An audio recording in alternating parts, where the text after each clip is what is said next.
तर शुभ सकाळ सगळ्यांना. तर माझी चालली होती भाजी करायची आणि कारली थोडीच होती त्याच्यामुळं थोडीच भाजी केली. ही केली ती कारल्याची भाजी आणि टोमॅटो टाकला होता त्याच्यात, त्याच्यामुळं ती लालसर दिसत होतं, पण छान चपचपीत अशी मस्त झाली होती कारल्याची भाजी. तर मी परत करडीची भाजी पण चिरून घेतली होती, ती थोडीच होती म्हणून पुरायची नाही, पण पोरं खातात आवडीनं कारल्याची भाजी. मग मी इथं करडीची भाजी चिरून घेतली होती, ती पण एकच पेंडी होती, ती पण सुकली होती, फ्रीजमध्ये ठेवली तरी पण म्हणलं नास होण्यापेक्षा करावं, छान लागते करडीची भाजी. तर एक भेंडीची चिरून घेतली होती मी इथं, करडीची भाजी धुवून घेतली स्वच्छ आणि चाललं होतं उरकायचं, सांडगे घालू लागायचे होते मला. आणि मग अशी धुवून घेतली मस्तपैकी भाजी, चिरली होती गडबडीत मी कारल्याची भाजी चपात्या करूस तर.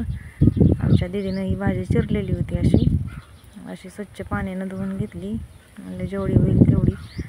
आणि नंतर केली मी तव्यात भाजी, तेल घेतलं टाकून असं तव्यामध्ये. आणि खूप उशीर झालता काल स्वयंपाकाला, त्याच्यामुळं पटपट घेतलं करून. आणि थोड्या भाज्या म्हणल्यावर असं लय वैताग येतो, एकच भाजी करायची बरं पडतं. डबे असले म्हणजे पोरांचे करावे लागतात, पण आज पातळ भाजी केलीच नाही, सुक्कीच भाजी केली होती. तर मग असं त्याच्यामध्ये जरा, तर आम्ही आता सगळं आवरून आलो होतो काकूच्या इथं पोर्चमध्ये सांडगे घालायला. तर मी काकूने तोडले असे सांडगे, 1 किलोची ऑर्डर होती, तेवढेच दिले तोडून.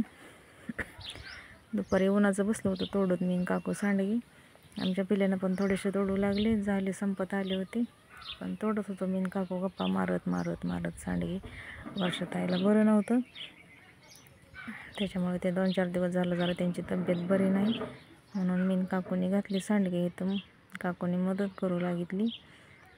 तर झाले 1 किलोचे एकदम छान असे मस्त सांडगे झाले होते. 1 किलोची ऑर्डर होती, ती द्यायची होती पूर्ण करून, त्याच्यामुळं मी काकू आपलं गप्पा मारत तोडत होतो. पिल्याने तिथला एक शॉर्ट काढला. झाले ते सांडगे तोडायचं, पण इतकं गरम होत होतं आणि इतका धगाटा होता, मापाच्या बाहेरच बेकार होतं. काकू म्हणायच्या सारखं फरशी पोळती, पण आता विलाज नव्हता. सावली होती भरपूर, तरी पण फरशी इतकी गरम लागत होती की बसच.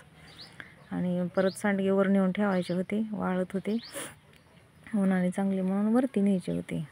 आणि झाले होते आमचे तोडून, थोडेच राहिले होते. काकू मध्ये काहीतरी जोक करत होत्या आणि आम्ही हसत पण होतो.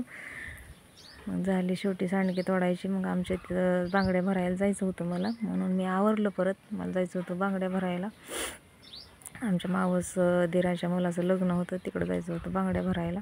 पण अंधार पडायला लागला होता, पण चहा म्हणलं ठेवावा थोडासा आणि चहा करून जावं. तर मी थोडासा कोरा चहा करत होती इथं. झाला माझा चहा उरकून आणि मग नंतर आम्ही गेलो बांगड्या भरायला. तर चला भेटूया पुढे.